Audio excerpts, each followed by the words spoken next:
Hello and welcome to this presentation. I am Dawood Baghavan Arshad, an ex-member of NCRI and MEK. At my early 20s, while studying at university in England, with not so much political and historical knowledge and experience, but with plenty of enthusiasm and love of freedom and democracy for Iran, my country, under the late dictator, the Shah of Iran, made me the best prey to be hunted by the wolves in the sheep's clothes at university in United Kingdom by MEK, pretending to be freedom fighters. Later, I found myself in an Islamic jihadist group with medieval thinkings and rules of calling even September 11 terrorists a blow to imperialists. An organization that have been financed, armed, and supported by Saddam Hossein, the late dictator of Iraq, and the Saudi Arabia. Have you, your loved ones, your fellow countrymen, your country been subject of terrorism? Then, with 4 decades of experience at my mid-60s, I would recommend you to bear with me to help you recognize the terrorists in the freedom fighters' clothes at your vicinity, supported maybe with the tax you pay. Terrorism is one of the most controversial subjects to contemporary human history that threatens to destroy our society, morality, values, claim many lives and injuries, has economic impacts and many hidden destructive effects to our civil society by the evil actions designed to induce indiscriminate terror and psychic fear through the violent victimization and destruction of non-combatant targets. The face of terrorism has changed dramatically over the past decades. In 1970s and early 80s, terrorist organizations typically had discrete and immediate political objectives. The release of compatriots from prison, the political independence of an ethnic region or state, or the withdrawal from a conflict.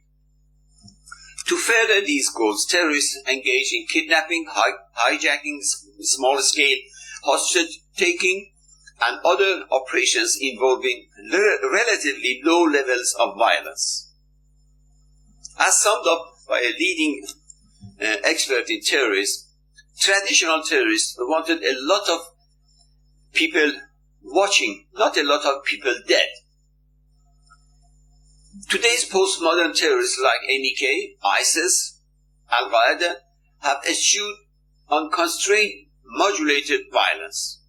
They seek nothing but the wholesale collapse of the Western societies and nations which they deem evil Western corrupt bourgeoisie imperialism. Terrorists often embrace religious or quasi-religious ideologies based on the ethnic or religious fanaticism as a tool best described and maintained in cultic form by brainwashed members. Members are brainwashed to believe their actions are justified to please a higher religious authority, such as their Caliph, Maryam Rajavi. They are given to believe in the brainwash that the ability to kill themselves, together with a large number of innocent individuals, reinforces the correctness of their actions and spares a place in the heaven for them. In contrast with the deeds of the terrorists, the blessings of the Western free and open society also can provide cover for acts of terror and violence for terrorist groups such as MEK, ISIS, who are, even in the case of MEK, are pretending to carry Western values.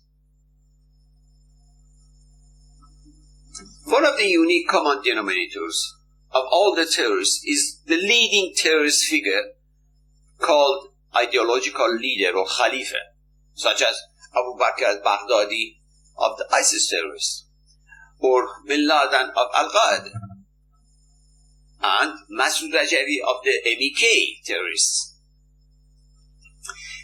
In this presentation, I will shed light to Mek terrorists and Masoud Rajavi, its Khalifa. Masoud Rajavi is also the husband for this well-dressed woman called Maryam Rajavi. She is the leading wife in the harem of her Caliph Masoud Rajavi. I am sure you will be surprised to know that this man, Mr. Mehdi Abrishamchi, was Maryam Rajavi's first husband, which the Caliph Masoud Rajavi forced him to divorce Maryam and gift her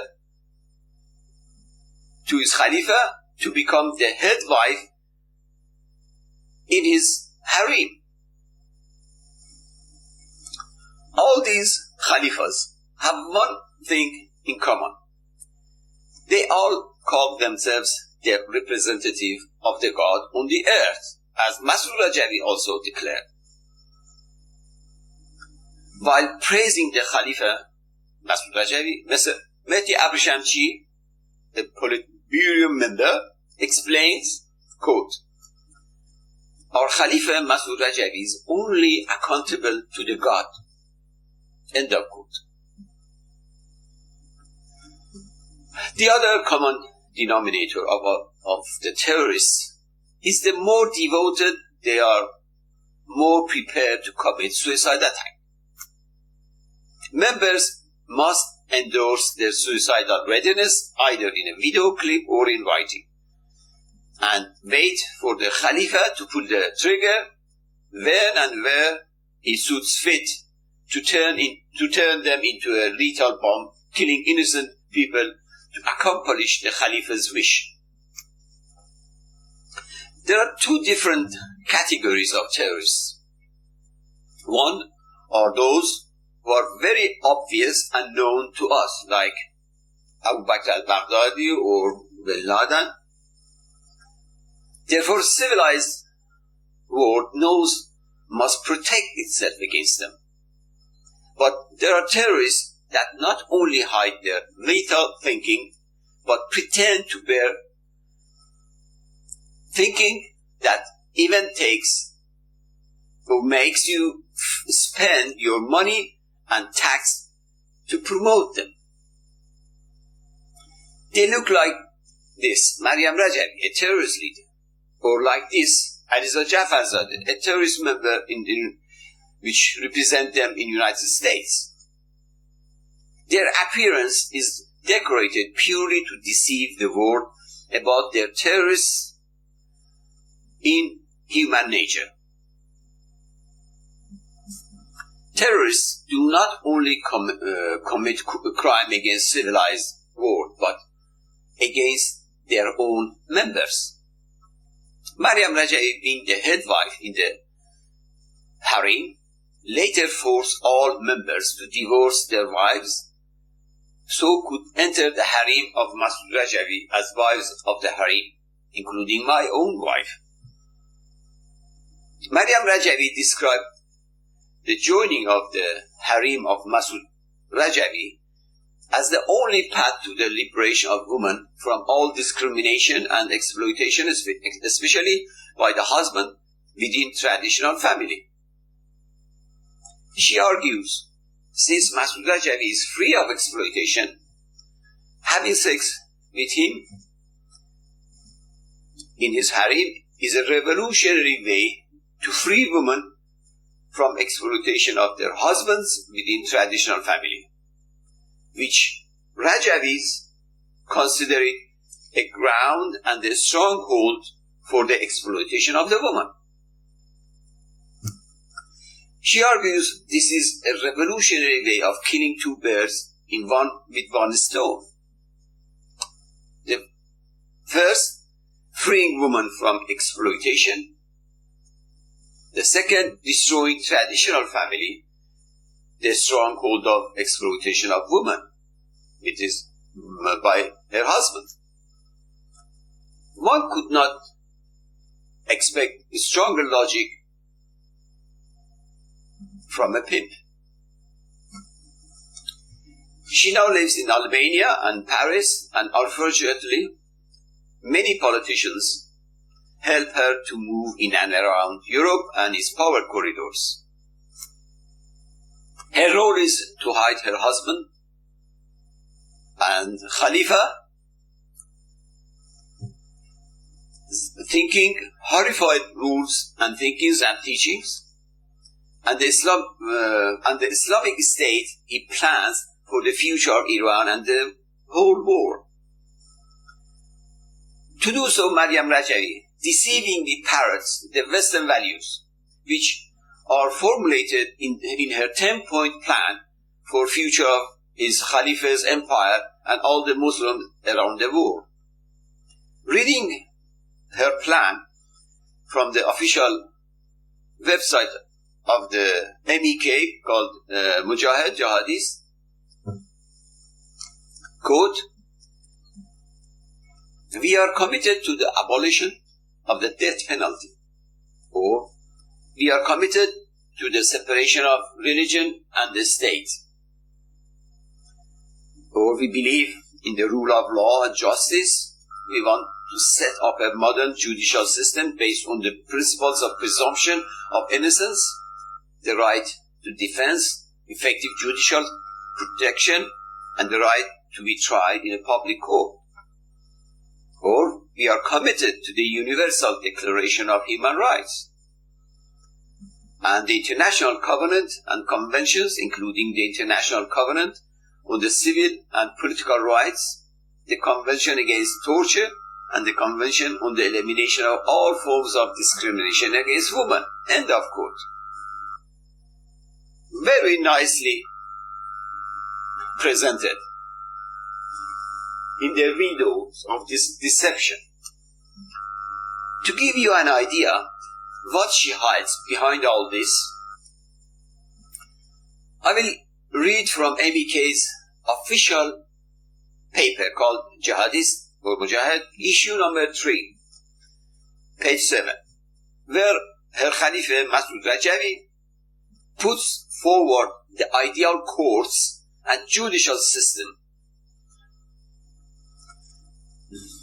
for the future of Iran. He writes, quote, "As soon as the accused is identified, it is enough to put him in front of the firing squad. No need for court proceedings. The operation of these revolutionary courts relies on the revolutionary conscience and judgment of the masses before being based on the codified legal and criminal laws. For this reason, the judges of these courts are not only legal and criminal experts, but also a combination of people's representatives, some of whom even lack any judicial expertise. The verdicts issued by these courts also take to account the revolutionary interests of the society, and it may not comply with the usual legal and penal rules.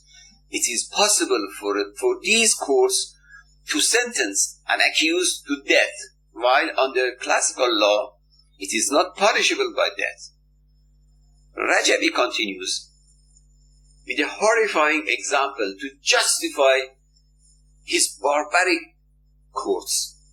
He continues,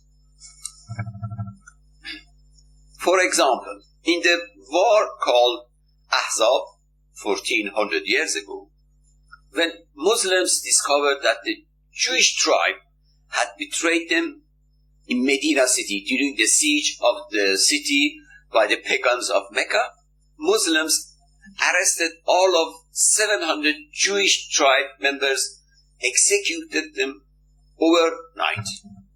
This act may seem cruel and barbaric. Many of the people who were executed may not have played any role in this betrayal. But when the future of a religion, the fate of a revolution, and the interests of a people are at stake, we must act decisively and close eyes on these doubts. End of quote. The world should ask these terrorists, is this how you abolish the death penalty that you put in your windows of deception?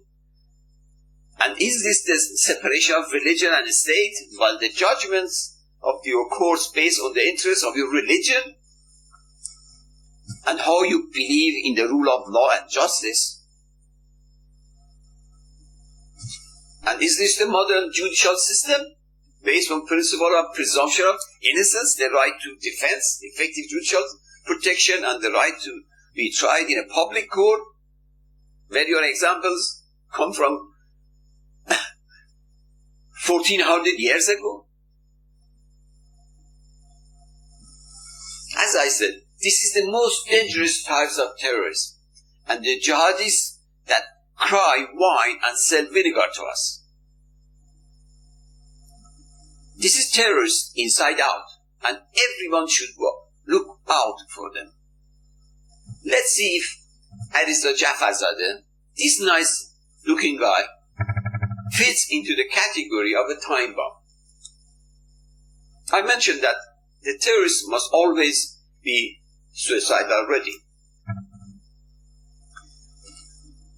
This is the handwritten request of Mr. Aliza Jafarzadeh, printed in the official paper of the MEK called Mujahid, issue number 127, page 11. One should bear in mind that he is Aliza Jafarzadeh, is MEK's US representative. You can daily find him in US Congress or in Senate. Mr. Jafarzadeh's letter was written after he was angry, like his Calipha, about Maryam Rajavi's arrest in France, which was reported by New York Times in 2003, quote, French authorities today arrested more than 150 members of a long-established armed Iranian opposition group, accused them of organizing terrorist acts, and seized $1.3 million in $100 bills. End of quote. Following Maryam Rajavi's arrest by the French police, she ordered the members to commit suicide by self-immolation. To prevent the French judiciary from enforcing the law and force the French government not to dare to touch this terrorist cult. Following Rajavi's call for suicidal self-immolation, 12 members committed suicide in London, Paris, Toronto, Denmark, which 2 young women died as a result. One, a young university student, brainwashed, and another, a young woman, mother of 2 children. Aliza Jafarzadeh also writes to his Calipha to be the next suicidal mujahid. This is the page 11. Let's read and see how Aliza Jafarzadeh puts his suicidal readiness and turning into a time bomb into words, and takes oath to explode when and where his Caliph Masoud Rajavi pulls the trigger. The title of the page 11 reads, quote, Another golden leaf from the record of the whole epic and the sacrifice of the Mujahideen Jihadists, examples of requests of members and supporters of Mujahideen for suicide self-immolation. End of quote. Now, let me read the golden leaf of the jihadist Aliza Jafarzadeh. Quote, In the name of of Allah and in the name of Masood and Maryam Rajavi, my great religious leaders. Moments ago, I heard the announcement of the readiness of 20 members of the organization in the United States for suicide self-immolation against the actions of the French government. The greatness of their action became more tangible to me, and I felt that I would not rest until I took the pen and I announced my readiness to sacrifice myself. It is true that these French idiots have not yet understood the determination and lethality of the Mujahideen jihadist elements of MEK because they did not know our Caliph Masood Rajavi. They are too short-sighted to know what a hurricane Masood Rajavi's order will cause.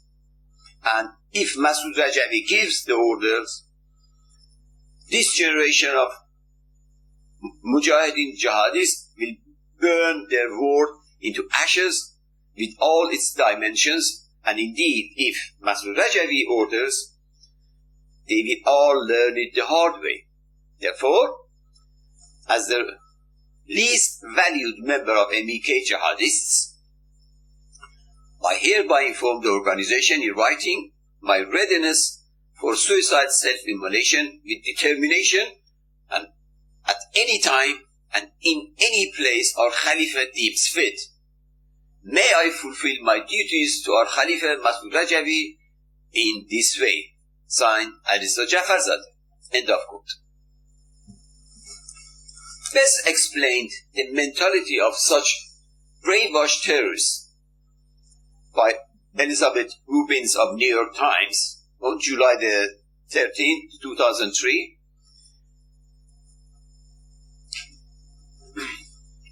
She wrote an article titled The Cult of Rajavi. In this article, Rubin details her encounters with MEK members she met in Camp Ashraf in Iraq. Quote, men and women had to participate in weekly ideological cleansings in which they would publicly confess their sexual desires. It was not only a form of control, but also a means to delete all remnants of individual thoughts. End of quote. Owen Bennett-Jones of BBC on 15th of April 2012 wrote, quote, not only was MEK heavily armed and designated as terrorists by the United States government, it also had some very striking internal social policies. For example, it required its members in Iraq to divorce. Why? Because love was distracting them from their struggle against the mullahs in Iran. And the trouble is, the people love their children too. So, MEK leadership asked or forced its members to send their children away to foster families in orphanages in Europe. Some parents have not seen their children for 20 years and more. One U.S. colonel I spoke to, who had daily contacts with MEK leadership for 6 months in 2004 in Iraq, said that the organization was a cult and that some of the members who wanted to get out had to run away. End of quote. Let me add that I myself was also among those who were forced to divorce my wife. And amongst the children who have not seen their parents for more than 3 decades are these two gentlemen, one Mr. Hanif Bali, member of Swedish Parliament, who explained in a video clip in YouTube that his father was allowed only to contact him after more than 2 decades only to recruit him to the MEK in Iraq, which Mr. Bali totally refused. The other child, Mr. Hanif Azizi, now a member of Swedish police, he even published a book about the MEK's brainwash system of the parents and cruelty of taking children away from them, sending them to orphanages thousands of miles away. When he was 18, in a quest to find his family and the answer to the question of what he is doing in Sweden on his own, with his younger brother, without his parents, he somehow was connected to MEK that persuaded him to join them and to go to Iraq to see their parents. In Iraq, he found out that they want to keep him in MEK.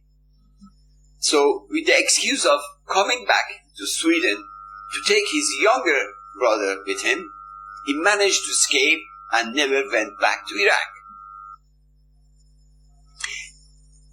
He mentioned in his book names of hundreds of other children in Sweden and elsewhere at the same situation as his brother and as himself and his younger brother. The children were taken away from the families for 2 reasons. Maryam Rajavi wanted all the love for his husband and Calipha in his harem, and she believed the women of harem are not allowed to share their love with their own, even with their own children. 2, because the child was a pivotal point for the unification of the parents once every year, that at the new year that they all met. So it was considered as a threat to the love towards the Caliph, because they form the family, the wife, the husband and the child get together, so they consider this as a threat. So the child must be taken away to eliminate any links between the woman of the harem and her husband. Many children of MEK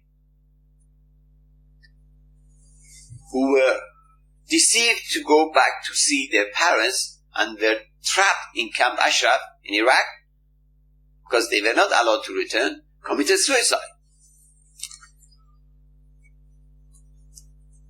Amir Wafa Yaghmai, son of a member of, an ex-member of Central Committee that was taken to the Camp Ashraf in Iraq from Sweden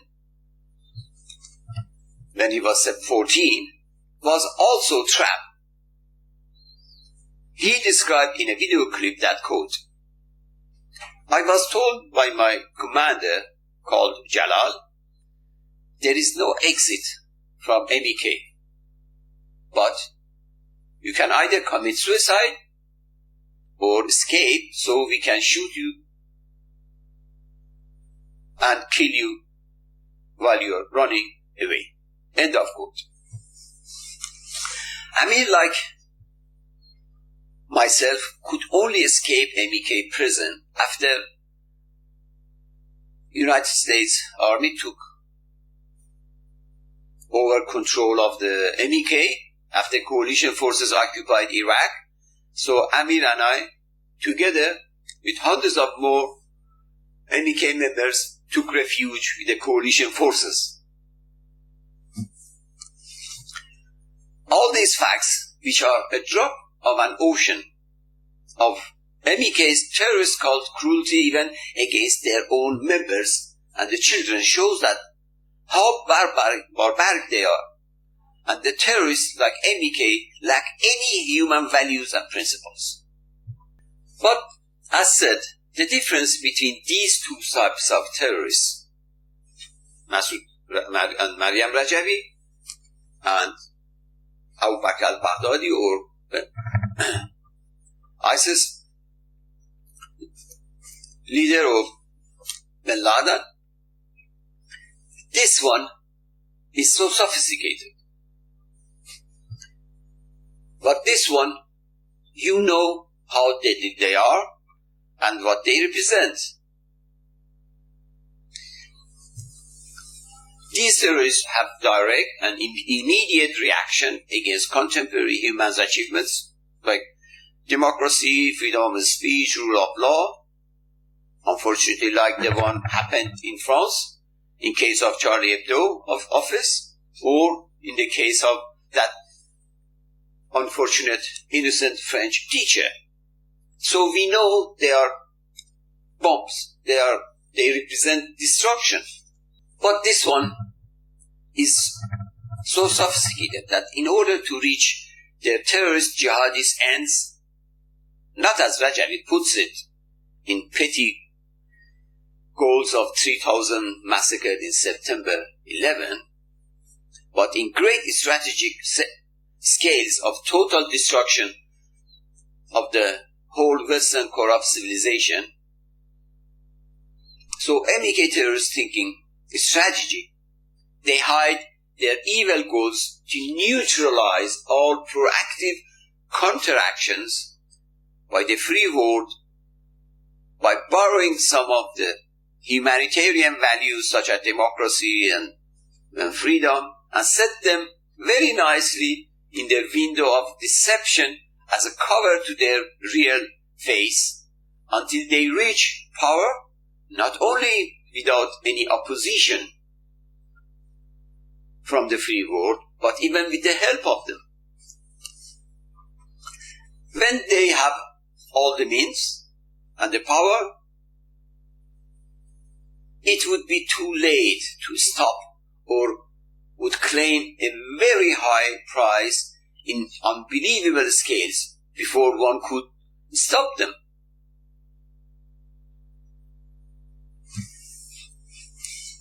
Think of September 11 price the world paid, and still is paying, to realize what Al Qaeda terrorism is. Where Rajavi puts it as a petty blow to the corrupt West. We should not be deceived by these terrorists within us. Could we have been proactive rather than reactive and save all these lives lost in and since September 11? During this presentation, the MEK terrorists and terrorists will be presented inside out, which is laying in wait to destroy the contemporary human civilization. As a presenter, I have been an insider for decades in MEK. All the facts and references are from MEK's official publications written by Masoud Rajavi, the Caliphs of MEK. Therefore, to be proactive, we should not turn a blind eye to the terrorists putting on nice clothes and parroting contemporary civilized world's values and principles, among them rule of law and human rights. This is why we should know who Mujahideen Khalq, MEK, or People's Mujahideen Organization of Iran, PMOI, are, or their political window NCRI. From what has been said so far, it is obvious that the face of terrorism has changed dramatically over the past decades.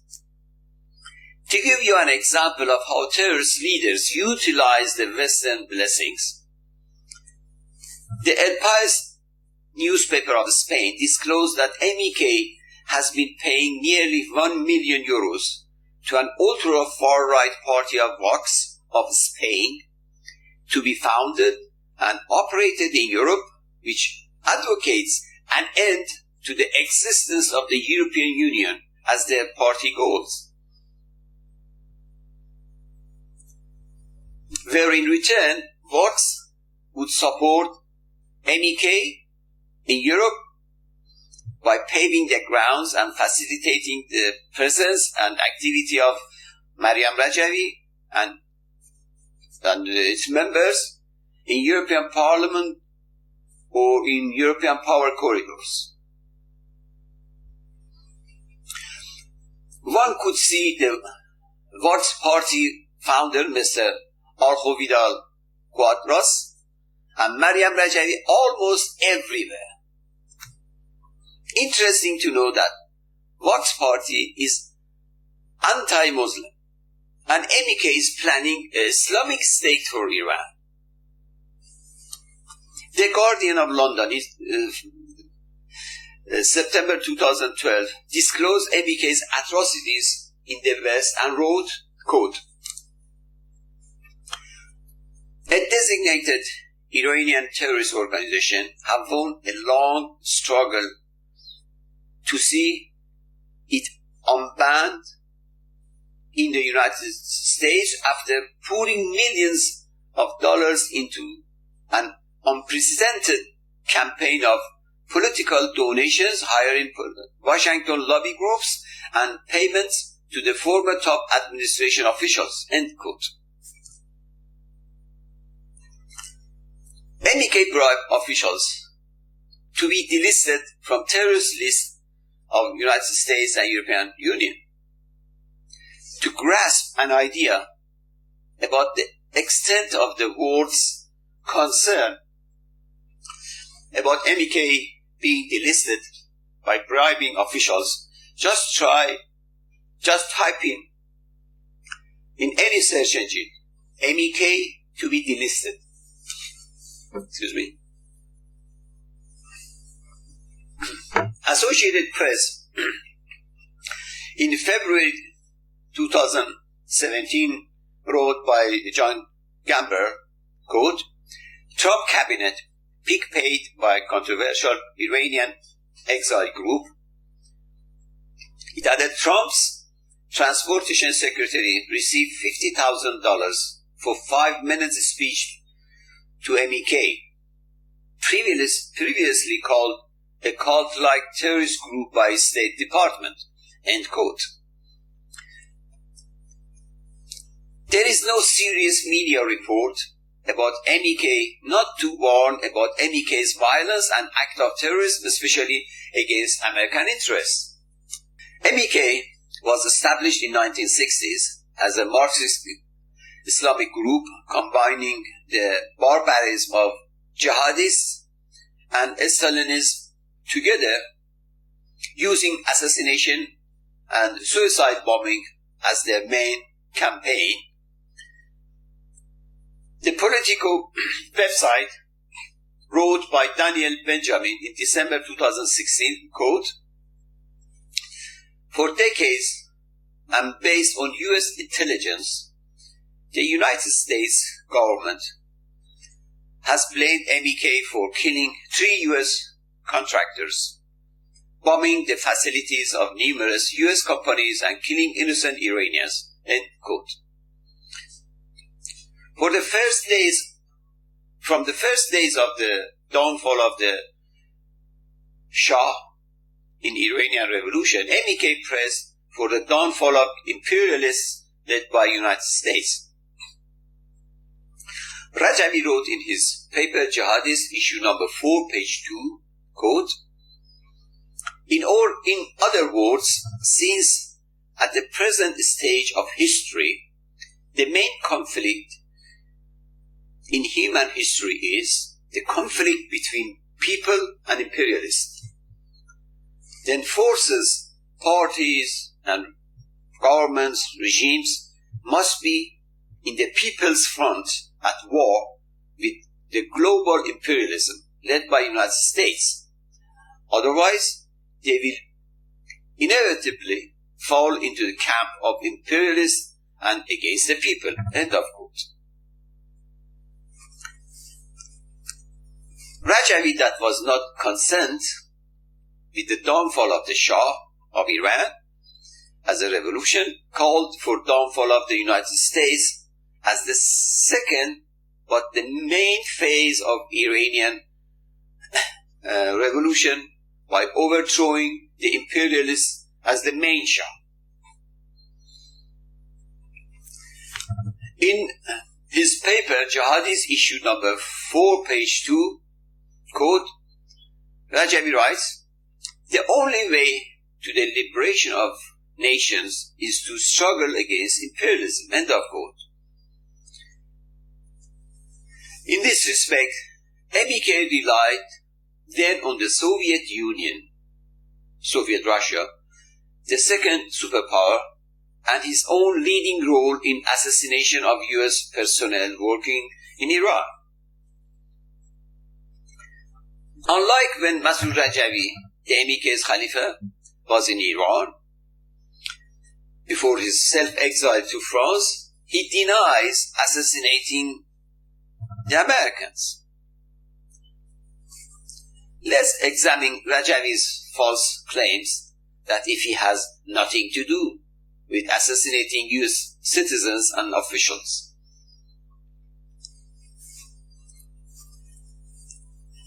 In Mujahid issue number 18, page 7, their official paper, Rajavi proudly claiming the Mek's assassination of the Americans as a mark of Mek's superiority in its devotion to fight to the end of eradicating world imperialism led by US imperialism or other groups, and especially the newly established government, Islamic government officials and the Revolutionary Guards, criticizing them for being soft towards US imperialism.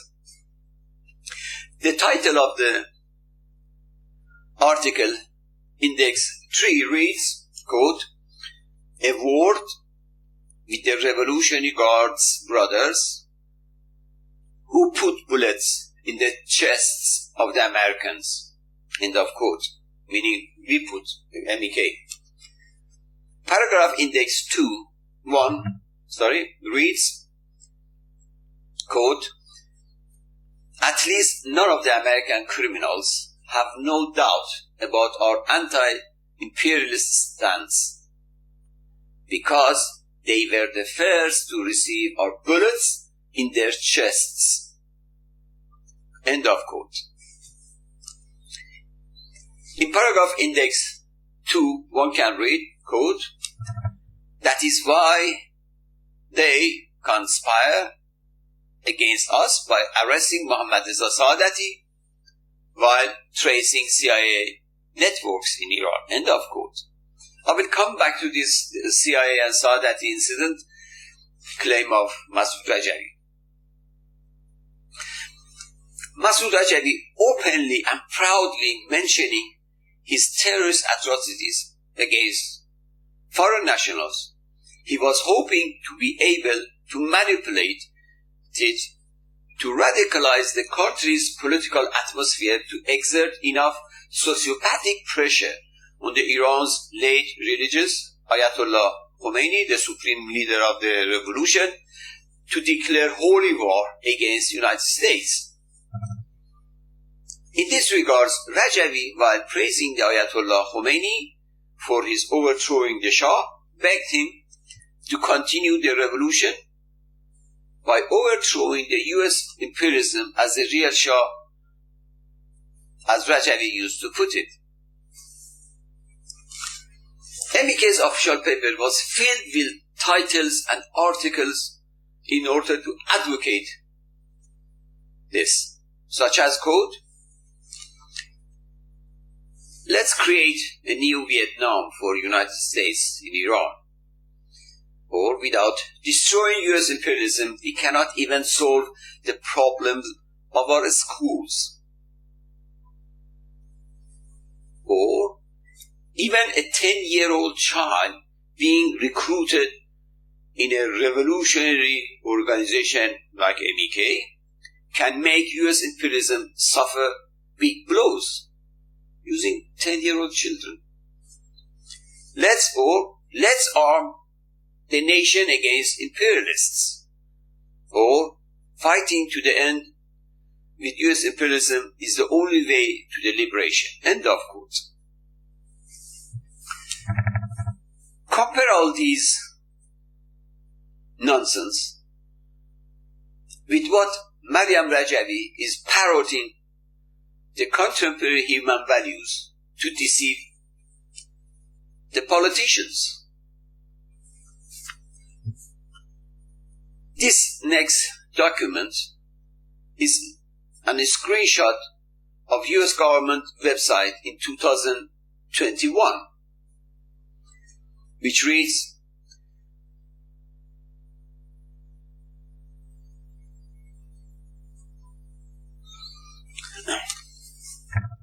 Lieutenant Colonel Louis L.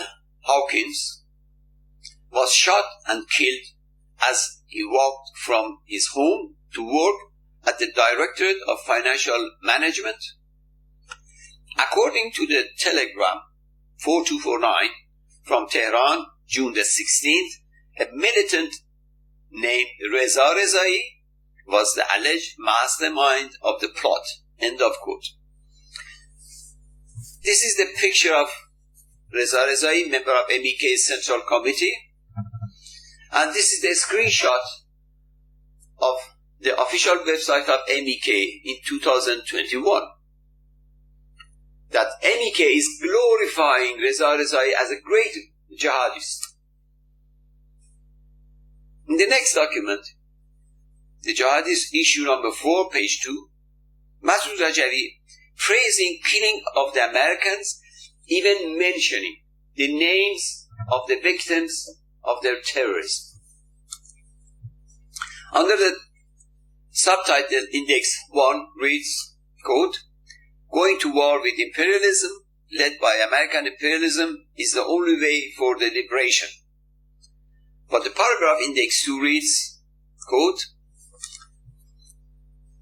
even many revolutionary operations were directed against American criminals. For example, revolutionary execution of General Price and Colonel Hawkins was masterminded and executed by Mujahideen Khalq MEK in the honor of the Iranian Revolution movement in the recent years.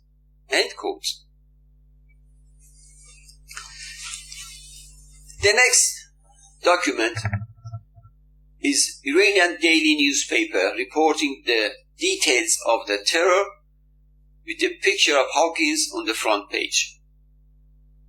The big title reads, Details of Assassination of American Advisors in Tehran.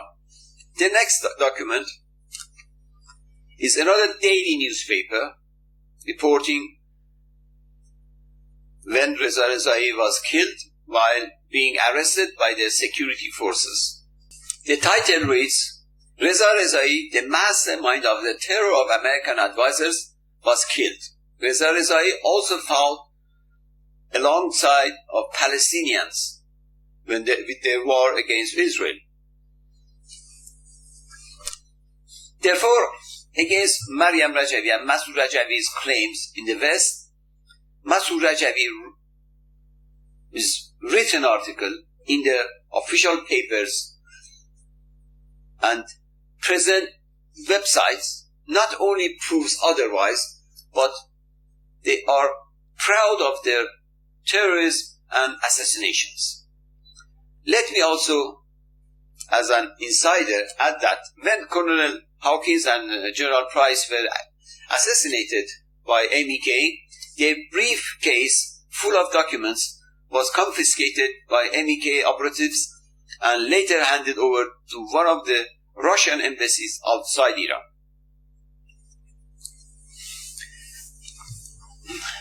Now let's move on to a new chapter of MEK spying for Soviet Union. MEK's relationship with the Soviet Union against their own country. 1 year prior to the Iranian Revolution, an Iranian high-ranking Lieutenant General Mr.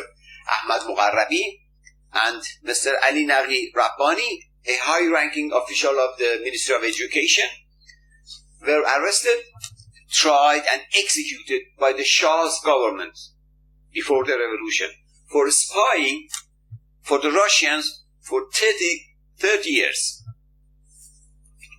KGB desperately needed to know how their valuable head of spy network at highest levels of the Shah's army and his deputy in the Ministry of Education were uncovered and destroyed.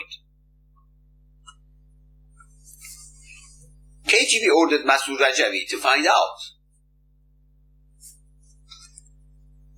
MEK's KGB connection was Mr.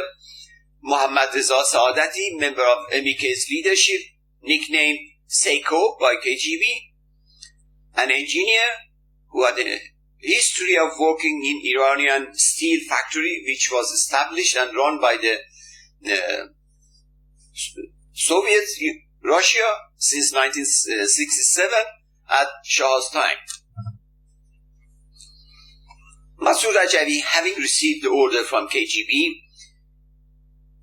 used the complete chaos of transition period of the revolution and infiltrated in the army's prosecutor's office and confiscated the documents related to the Russian head spy Lieutenant General Ahmad Muqarrabi and his deputy in Iran. In this picture, Lieutenant General Ahmad Muqarrabi left, who spied for Russia for 30 years with his spying equipment in front of him in one of the court hearings, and on his left is Mr. Ali Naghi Rabbani, his deputy, a high-ranking official of Ministry of Education. And this is the picture of Mohammad Reza Saadati, MEK's leadership member and Russian connection in his court hearings. After a few initial secret meetings with the Russians in Tehran, Mohammad Reza Saadati, nicknamed Seiko, was arrested in August 24, 1979, while handing over the documents to the first secretary of the Russian consulate, Mr. Vladimir Fenzinkov. Mr. Saadati was initially sentenced to 10 years of imprisonment, but Fenzinkov was released due to his political immunity. Saadati was later executed after MEK started a terror campaign bombing pro-government party headquarters, killing 120 members of the parliament, assassinating prime minister and the president of the country. The Iranian new regime, the mullahs, lost their complete trust in MEK. A detailed account of MEK Saadati Russian spy relation and the above incident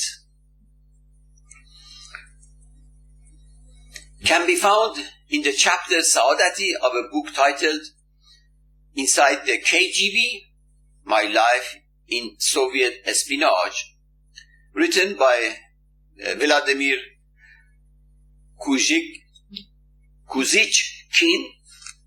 first Chief Directorate of KGB for operation in Tehran. The most interesting was while MEK in its daily propaganda attacked the new liberal government officials and even some of the religious leaders as pro-Western by branding them the non-patriots, even suggesting being Western spies in their newspapers, MEK itself was busy spying for Russians. And the arrest and conviction of Seiko disclosed MEK's betrayal of the country and their illegal slaver fashion relation with Soviet Russia. It also blew up Masoud Rajavi's false faith and stance of patriotism as an example of his usual crying wine and selling vinegar in the eyes of the people and the new government. As it was said, the KGB and the MEK blamed CIA for the US diplomats in United States Embassy in Tehran that they claimed run the CIA in Iran for this crackdown on their spy network.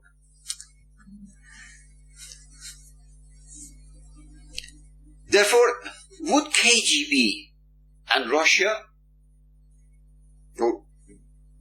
sit idle only digesting such a big blow and do nothing concerning the fact that from the KGB's point of view, the blow was from a defeated, retreating enemy, the CIA and the USA diplomats, as a result of revolution in Iran? As far as KGB was concerned, CIA not only kept the secrets of how previous KGB spy network was uncovered, but also destroying another strong spy network relation of KGB with Masoud Rajavi, the leader of MEK, an important political group then, which Russia considered it as a sign of the rise of the era of KGB and Russian influence, and the dawn of US influence in Iran due to the revolution. The importance of this question arises from the fact that the whole revolution in Iran was against the Shah, as Iranians rightly considered him as the puppet of the United States.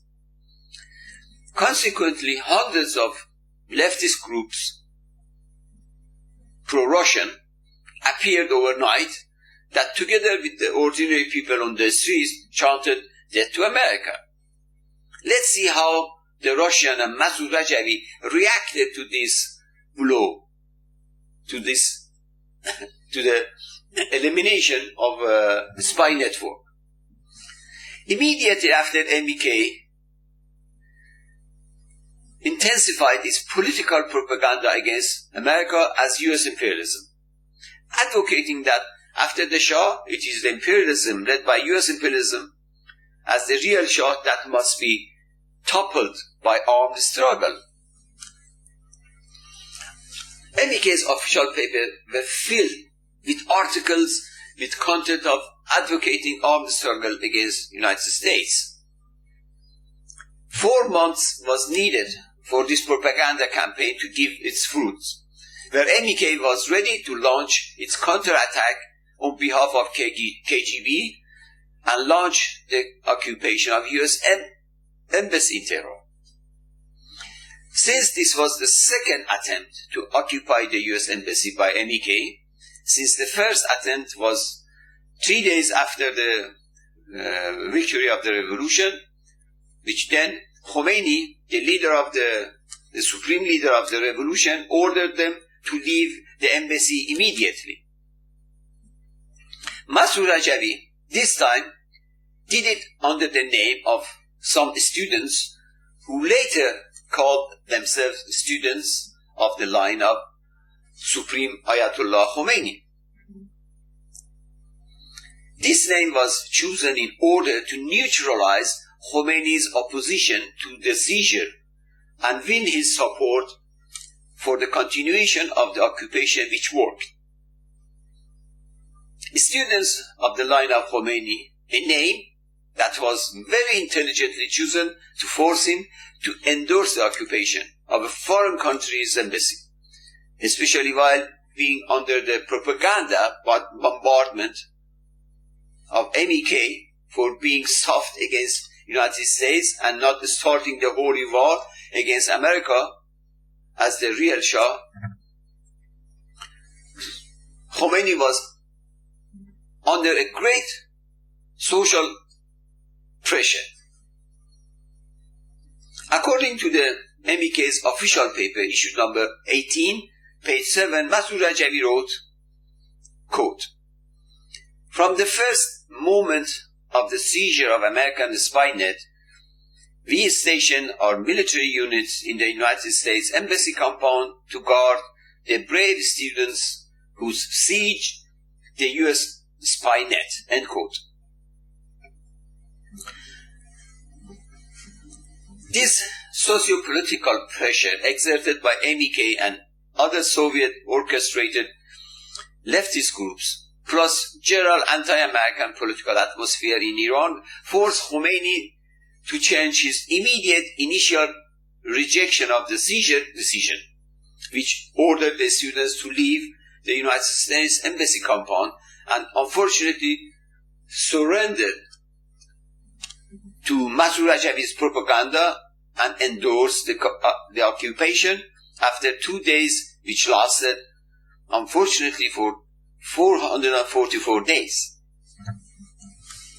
MEK took the opportunity and immediately occupied American consulate in the cities of Isfahan and Tabriz, but independently, and this time not under the cover of students, but openly glorifying it in their paper, which was announced only after they were thrown out by the government security forces.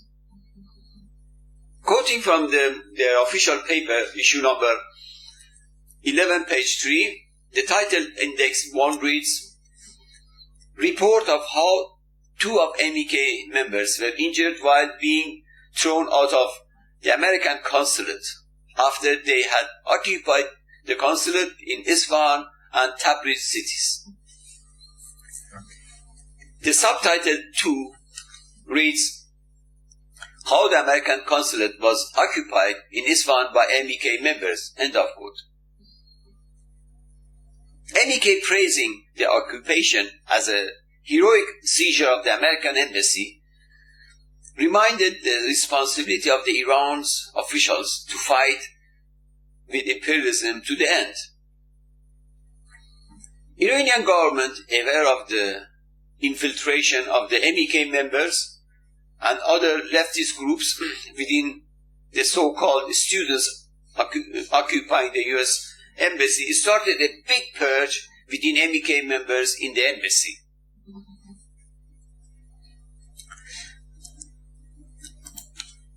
All MEK known undercover members of MEK were purged from the embassy as a result.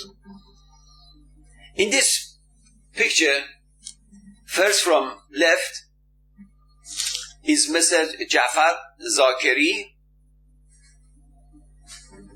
with the U.S. hostage. And this picture, first from left, Ibrahim Zakeri, brother of Jafar Zakeri, and one of the leaders of MEK, which is photographed with Masood and Maryam Rajavi in Iraq. Jafar Zakeri was later purged from the embassy. He was sent to the war front and was killed. So this is how the Soviet Union, Soviet Russia, and MEK reacted to the blow when the Soviet MEK spy network was destroyed by the Iranian government, which MEK and KGB blamed CIA for that. Following the purge of MEK members from the embassy compound, Maryam Rajavi calls for putting U.S. diplomats, hostages, on trial as a criminal spies, and criticized the government for not trying the U.S. diplomats as criminal spies. He also called for preparing another Vietnam for America. Mujahid, issue number 102, page 2, Maryam Rajavi, in his personal communique, demanding, quote, the U.S. diplomats must be at least put on trial, and not doing so by the Iranian officials shows that they are not anti-imperialist. With regards to American crimes committed in Iran, their diplomats must be put on trial before the world's public opinion, end quote. It is important to note that MEK has never, not only officially, changed, denounced, or rejected their strategy of toppling imperialism led by U.S. imperialism with the armed struggle, but following this strategy, they use it as a tool to motivate their and radicalize members inside their organization. MEK Masoud Rajavi, to further show its radical and anti-imperialistic stance, announces through its military communique number 23 of putting all its military units under the command of the Revolutionary Guards of the Ayatollah Khomeini to prepare to combat against the United States. Iranian officials call MEK as munafiq, meaning one who cries wine but sells vinegar. So MEK planned to overthrow the government. When facing the rejection of his demands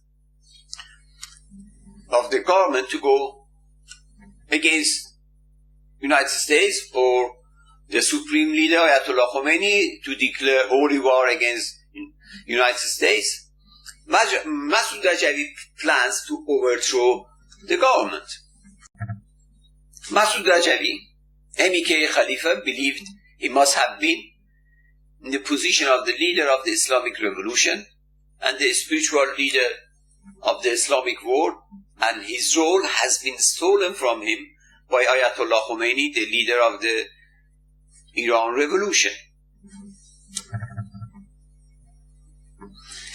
Masoud Rajavi, from the first days of the victory of the revolution against the Shah, in its internal bulletins of MEK, always emphasized that the military confrontation with the new regime that accused them of bringing back U.S. imperialism to Iran is inevitable.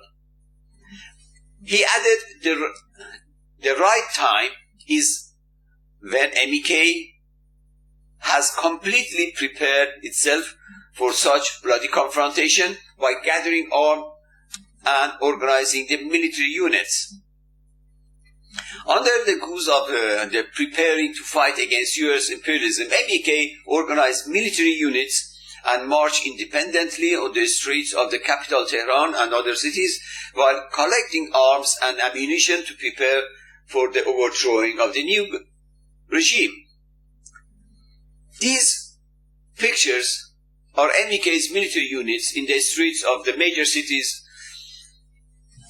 published in their official paper issue number 127, page 2. Masoud Rajavi's assessment was that with the new regime's inability to govern the country and the war with Iraq at the same time, while the military forces are being occupied in the war front, MEK can topple the regime in the capital in a matter of days.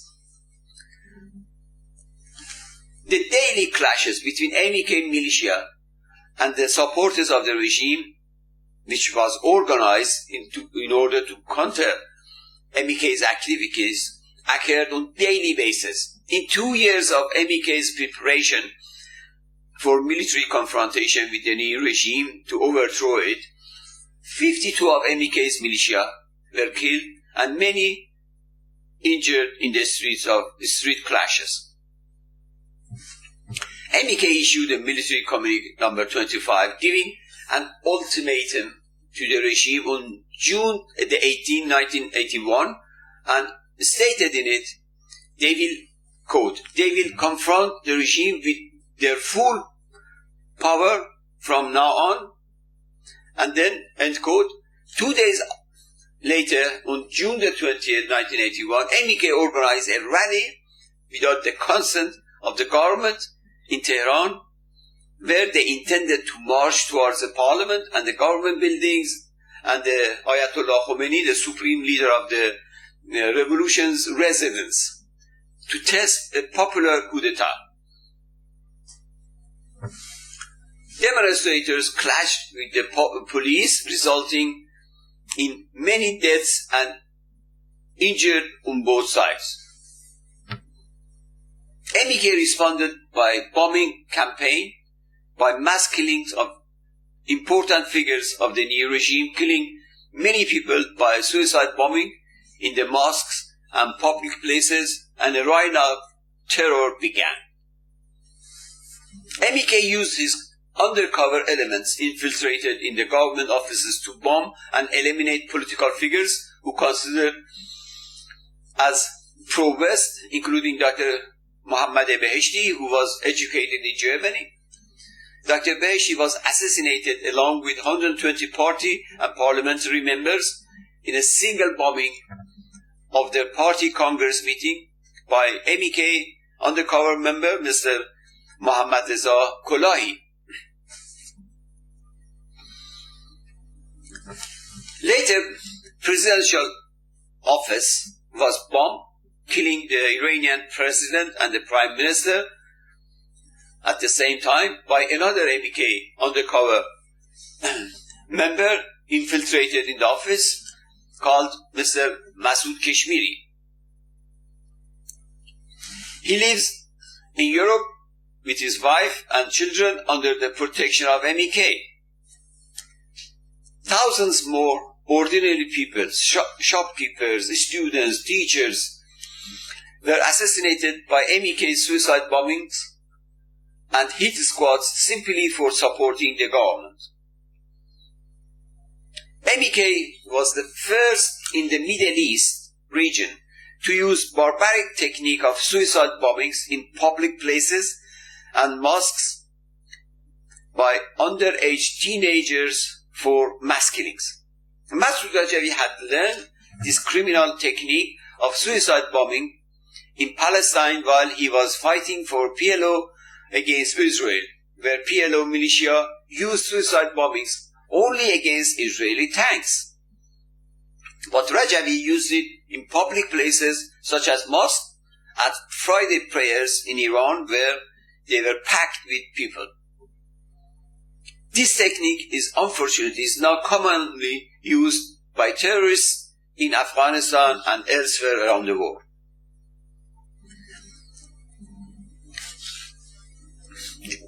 This picture, published by MEK, shows 9 suicide bombers in their official paper, issue number 261. One could see how young these suicide bombers are. But against the MEK's assessment, the mass killings and bombings could not only result in overthrowing the regime, but the regime, with the help of its nationwide social base, destroyed A to Z of MEK members and system, and also arrested all the operatives of MEK and executed them in retaliation to MEK's reign of terror and bombings and killings. Only a few high-ranking members escaped from the country, but many top leaders were killed. Among them, Masoud Rajavi's deputy, Musa Khiyabani, and his wife, Rajavi's wife, Ashraf Rajavi, but his 1-year-old son, Muhammad Rajavi, now strong opposition to his father's use of terrorism and despotism, survived a military attack to their base by security forces. Muhammad Rajavi, now a grown-up man, and that has also defected MEK, has recently called his father, Masoud Rajavi, to court in Norway for forcing him to go against MEK's dissident members through a Norwegian company that Mohammad Rajavi is working for without knowing it is probably Masoud Rajavi's undercover company. Otherwise, how could a Norwegian company ask its employer to comply with the rule of MEK, which the director of this company had asked Mohammad Rajavi to comply with?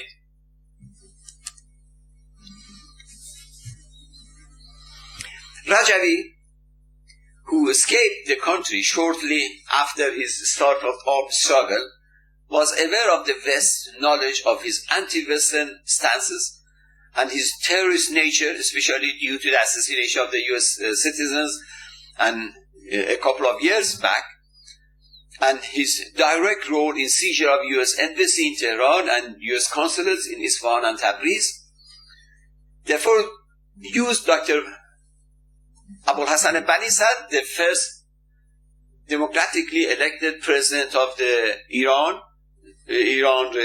Islamic Republic after the revolution, as a front window to cover up his extremism and to deceive the West while escaped with him to France.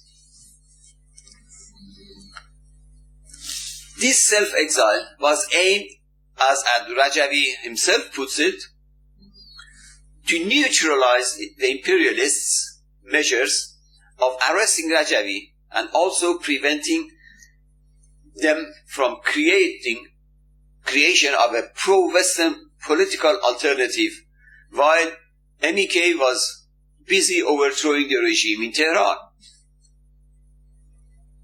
Rajavi and Dr. Bani Sad formed NCRI, which I was also a member, as an alternative to form an Islamic Democratic Republic, which was actually a political front to hide Rajavi's terrorist nature.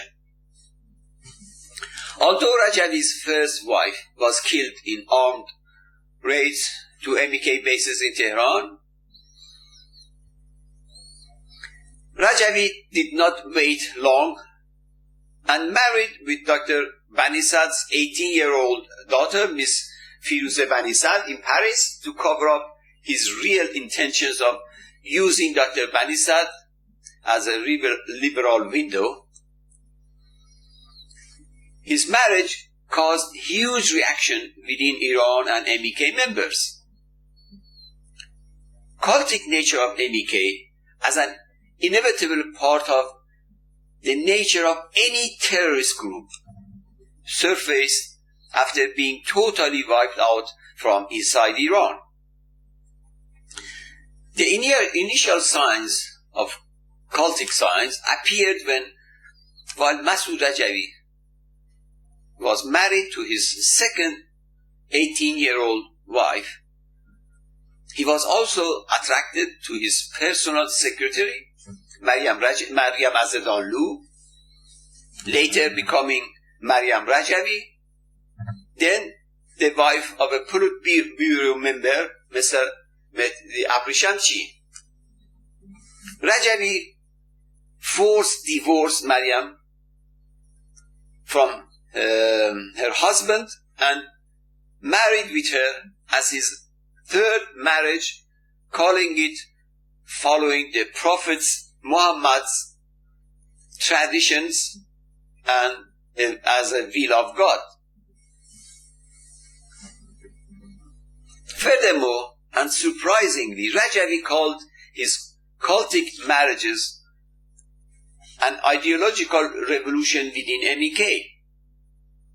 He claimed that this forcing the couple to divorce and marrying with the divorced wife would boost the strength of the MEK members 1,000,000 times to mend the blows received in Iran, which will help to overthrow the mullahs in Iran.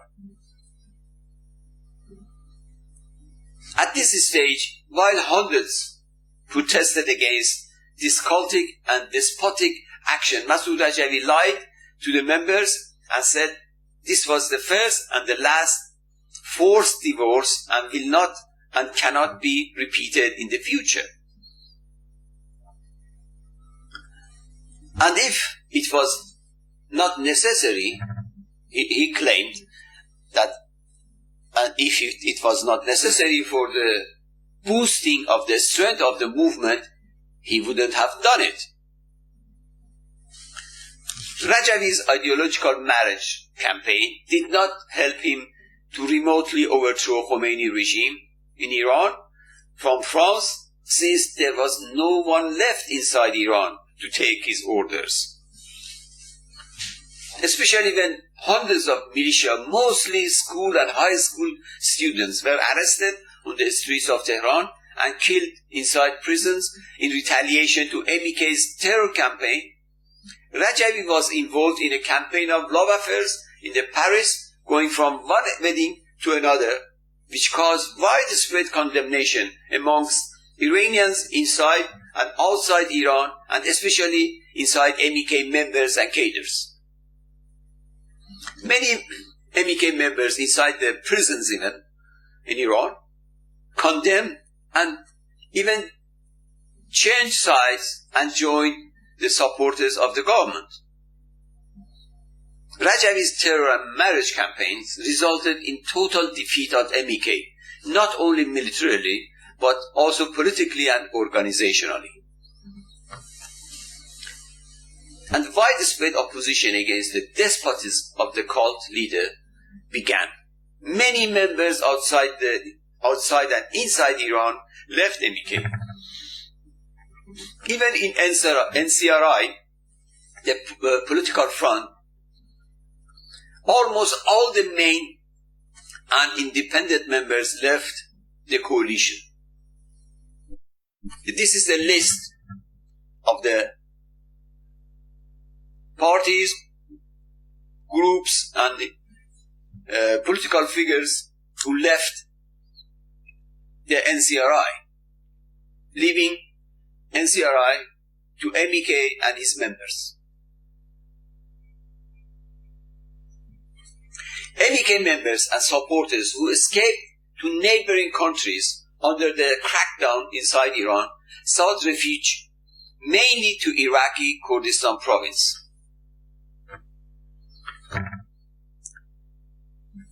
By the order of Masoud Rajavi, more than 725 MEK dissident members were arrested and tortured by MEK high-ranking officials in a base called Mansouri in Iraqi Kurdistan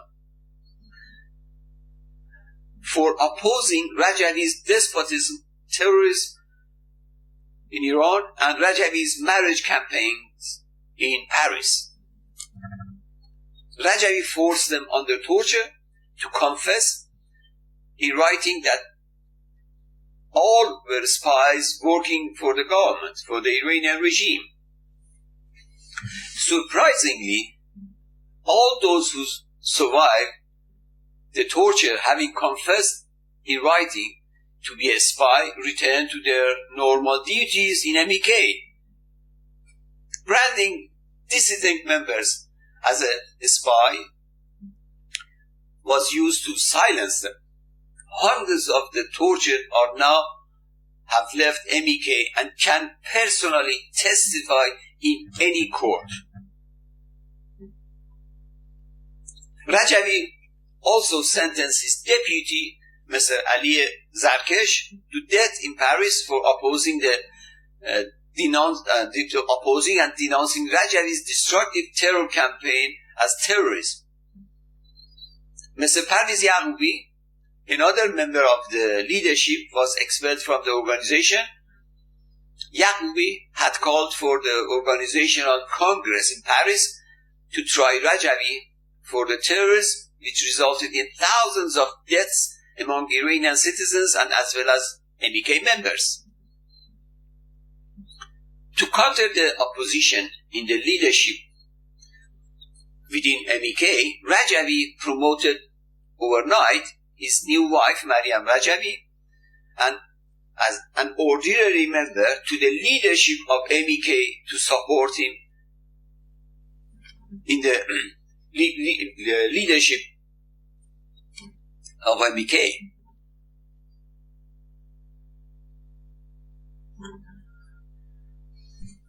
All these anti-democratic and repressive measures in MEK and Rajavi's feminism were closely monitored by French government, who had given refuge to Rajavi.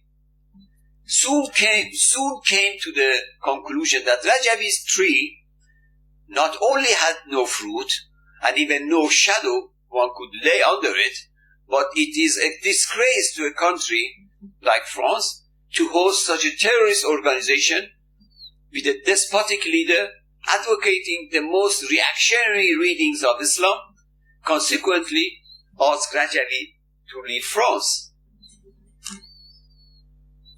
Saddam Hussein, the late dictator of Iraq, that has been helping to organize Rajavi's fugitive members from neighboring countries of Iran into Iraq since the beginning of the war against Iran, used the opportunity to take Rajavi to Iraq to best deploy the MEK members against Islamic Republic. Iraqi embassies provided passport and visa for MEK members who escaped to Pakistan, Turkey, Arab Gulf countries, and even in Europe, to take them all to Iraq as part of his army against the Iranians in his war. I myself was the contact person in Pakistan of MEK and Iraqi consulate organizing part of this deployment. Saddam Hussein called the MEK forces National Liberation Army of Iran to fight their own people at Iraqi borders on behalf of Iraq. Aaron Merritt of The Guardian of London in 2018 described the MEK under Saddam Hussein, quote, "The MEK staged attacks against civilians and military targets across the border in Iran and helped Saddam suppress his own domestic enemies. But after siding with Saddam, who indiscriminately bombed Iranian cities and routinely used chemical weapons in a war that cost 1 million lives, the MEK lost nearly all supports it had retained inside Iran. Members were now widely regarded as traitors. Isolated inside its Iraqi base under Rajavi's tightening grip, the MEK became cult-like organization. A report commissioned by the US government based on interviews within Camp Ashraf later concluded that the MEK had many of the typical characteristics of a cult, such as authoritarian control, confiscation of assets, sexual control, including mandatory divorce and celibacy, emotional isolation, forced labor, sleep deprivation, physical abuse, and limited exit options. End of quote. Rajavi and Saddam Hussein agreed on Rajavi's free hand on his organization inside Iraq in return for Rajavi's suppressing Kurdish uprising in Iraq. Therefore, MEK members who escaped Camp Ashraf were arrested and tortured by Iraqi security forces and handed back over to MEK. Saddam Hussein also used MEK members to infiltrate into Iran and assassinate Saddam Hussein's dissident citizens inside Iran in cities of Kermanshah and Desful and elsewhere for him. Masoud Rajavi was also taken to Saudi Arabia clandestinely from Iraq to finance and brief him on Saudi goals against his country Iran during the Iran-Iraq war. Only a few of us in MEK knew about this trip to Saudi Arabia, although it was made public after 16 years by MEK itself, which published Masoud Rajavi's picture in Mecca. Saddam Hussein of Iraq and ruler of Saudi Arabia were not the only countries that made use of Masoud Rajavi against his own country.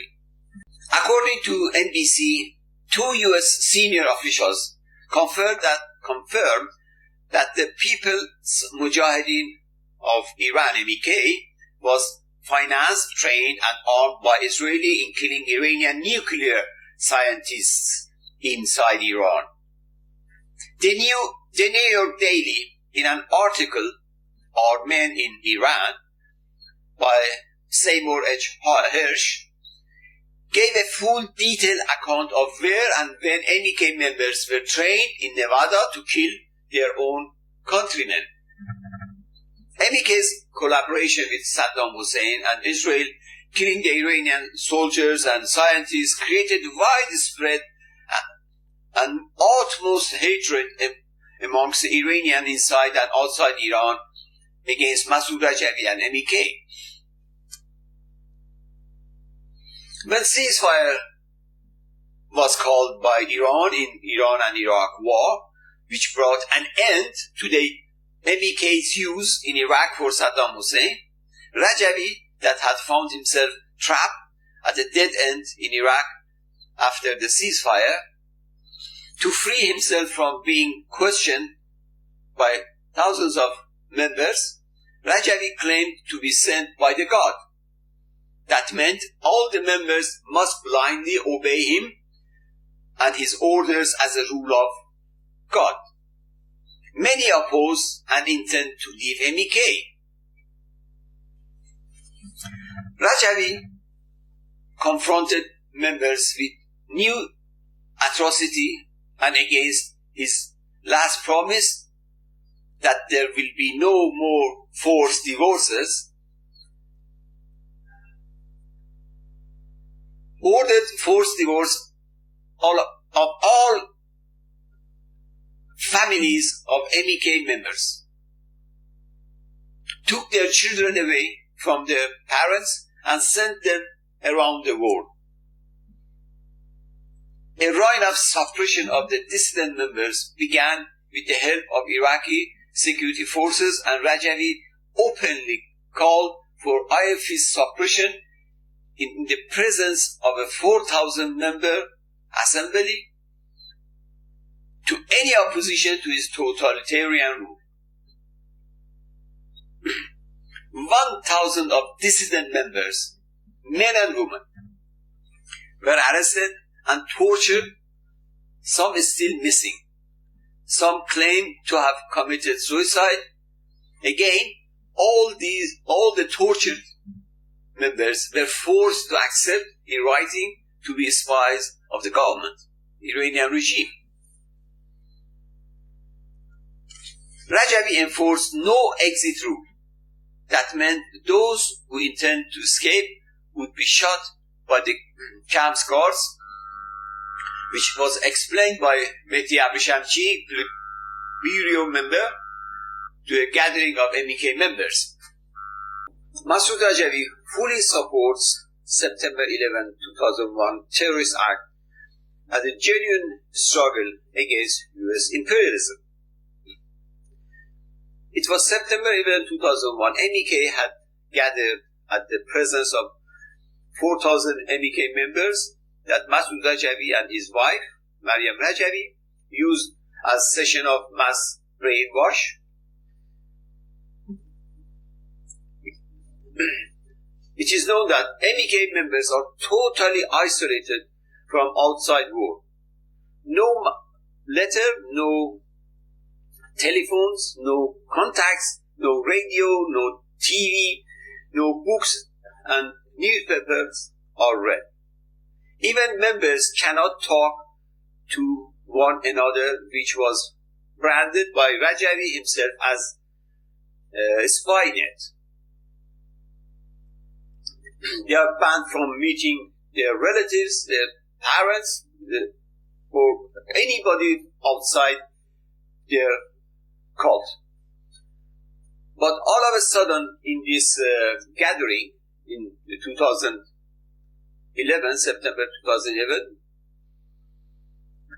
all the TVs took the crowd through CNN to New York City for the first time in, say, 30 years, connecting MEK members to the outside world. At the same time, boxes of cakes entered the gathering, and Rajavi, which was obviously glorified, announced that the US imperialism has received a great blow. Rajavi let the audience watch the whole news up until the buildings collapsed.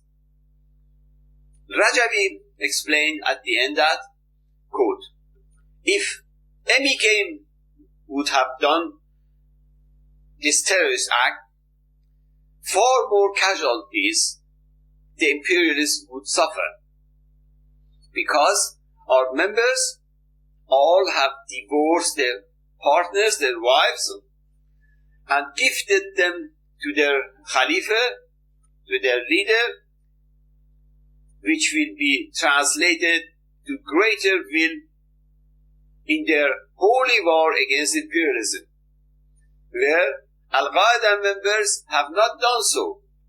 End of quote. He praised this terrorist act for hours. I personally went near the stage to Mr. Abbas Davari, a high-ranking Politburo member who was sitting in the front rows, and I asked him in total shock, do you call this crime against humanity struggle for freedom? This obvious support for the September 11 barbarism of Al Qaeda was a cornerstone for the hundreds of MEK members to leave this cult, including myself. In my case, I was requested to leave MEK. When I requested to leave MEK, I was sentenced to 10 years of imprisonment, which I could only free myself from MEK Ashraf camp prison when United States invaded Iraq, so I could take refuge with the American army.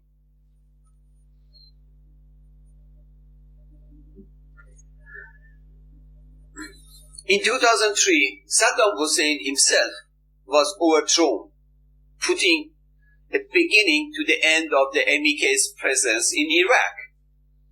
Masoud Rajavi and Maryam Rajavi escaped from Iraq, leaving 4,000 members behind, where Masoud Rajavi went to hiding in Europe or in Saudi Arabia, not to face charges of terrorism against United States, cooperation with Saddam Hussein in suppression of the Kurdish people, and the suppression of its own members in Camp Ashraf in Iraq. And Maryam Rajavi took residence in France. Maryam Rajavi was arrested in France by French judiciary for terrorism, human trafficking, and money laundering. Masoud Rajavi ordered members to suicide self-immolation to teach the French a lesson that they cannot touch MEK, which, as I said, 12 members committed self-suicide. This is the picture of the 3 remaining of those who committed self-immolation.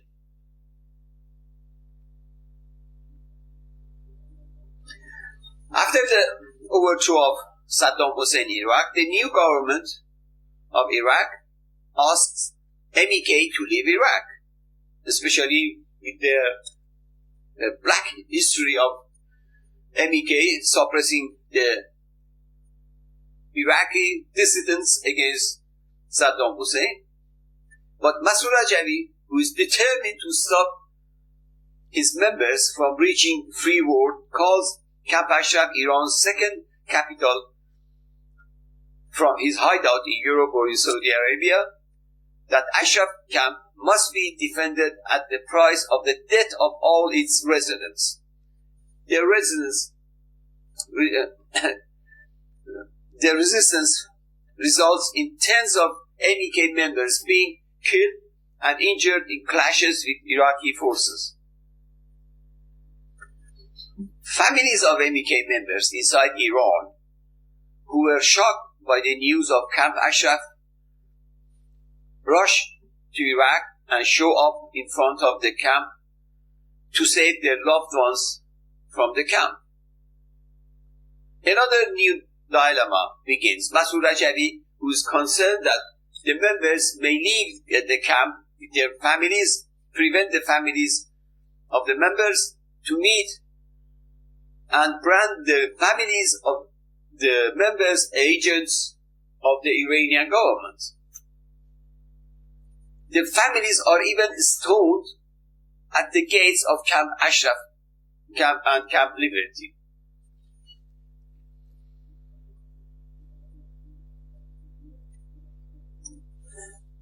Furthermore, Masood Rajavi even publishes a book in his own name calling the family of the MEK members the agents of the Iranian regime, and asks his members to kill their families that oppose Rajavi in many occasions in his book, including page 20.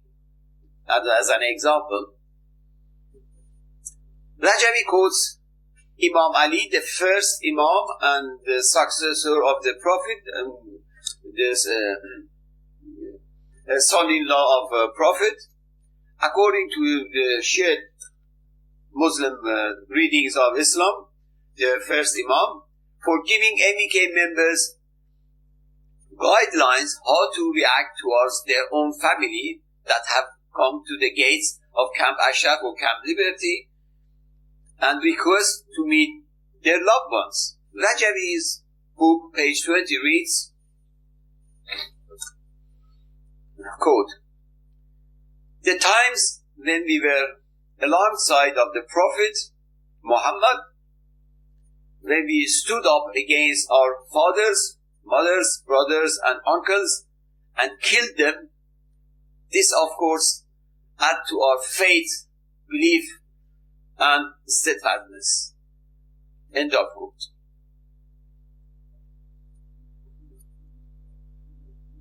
Rajavi, that found himself unprotected after Saddam Hussein was toppled and pro-Iranian government took power in Iraq, he yearned to go back to the old days of Saddam Hussein in Iraq, therefore supports ISIS military takeover of Iraq, hoping to be able to enjoy the blessings of Saddam Hussein's officials within the ISIS leaders, such as Zat Ibrahim, Saddam Hussein's deputy.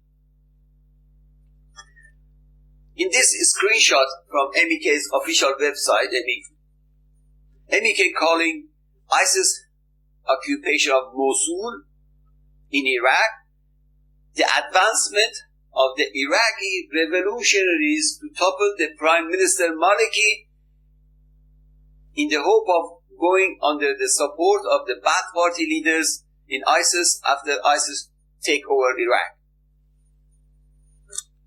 Fortunately, ISIS was defeated in Iraq and Rajavi had no choice but to leave Iraq, and with the US help, and the MEK members were relocated to Albania to a new camp called Camp Ashraf No. 3. In Albania, Masood Rajavi withholds its members from contacting Western bourgeoisie. In the latest attempt, MEK forced members to sign an obligations paper to stay in an isolated barracks in Tirana, Albania, forever.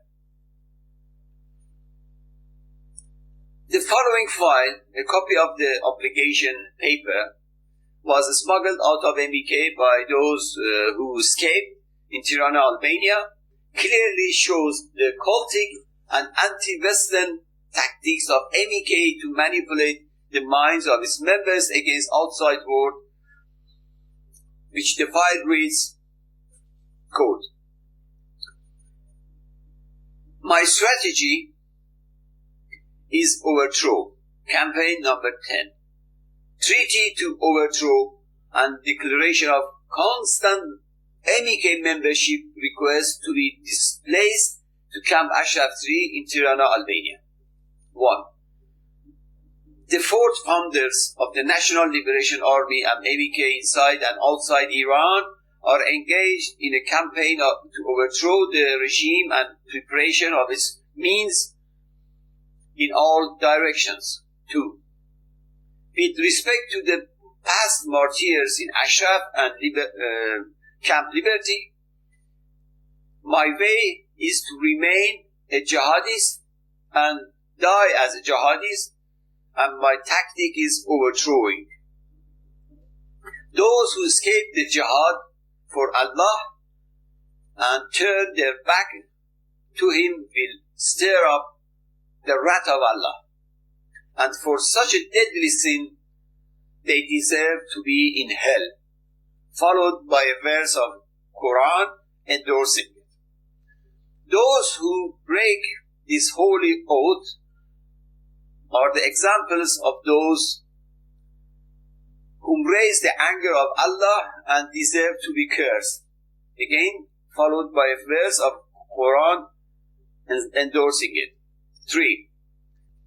But no, I distance myself from such a humiliation of submitting to the bourgeoisie by ignoring my holy oath that will make Khomeini laugh at me in his grave. Alas, if I have come to Europe to live in a secure place, alas, if I have the revolutionary struggle and to be drowned in the ideology of sexuality and selfishness that will convert me to a corpse.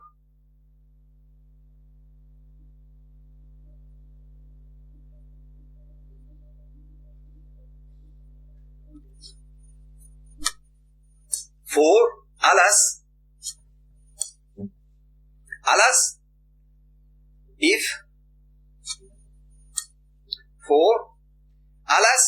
if I have come to Europe to live in a secure place, alas, if I leave the revolutionary struggle and to be drowned in the ideology of sexuality and selfishness that will convert me to a corpse.